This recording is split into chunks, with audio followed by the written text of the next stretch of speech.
Hello guys, ఈరోజు mushroom fry ఎలా చేసుకోవాలో చూద్దాము. ముందుగా మష్రూమ్స్ని బాగా కడుక్కోవాలి. తర్వాత చిన్న ముక్కలుగా కట్ చేసుకోవాలి.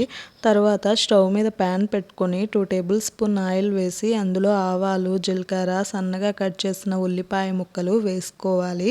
తర్వాత కొంచెం కరివేపాకు, పసుపు, సాల్ట్ వేసుకొని గరిటెతో ఉల్లిపాయ ముక్కలు మగ్గేంత వరకు కలుపుకోవాలి. తర్వాత టమోటా ముక్కలు వేసి టమోటా ముక్కల్ని కూడా బాగా మగ్గనివ్వాలి. తర్వాత మనం కట్ చేసుకున్న మష్రూమ్స్ని అందులో వేసుకొని బాగా కలుపుకోవాలి. తర్వాత దానిలోని నీరు బయటకు వచ్చి ఎగిరిపోయేంత వరకు కలుపుకొని అందులో అల్లం వెల్లుల్లి పేస్ట్ వేసి 2 మినిట్స్ ఫ్రై చేసుకోవాలి. తర్వాత ధనియాల పొడి, కారం వేసుకొని బాగా కలుపుకోవాలి.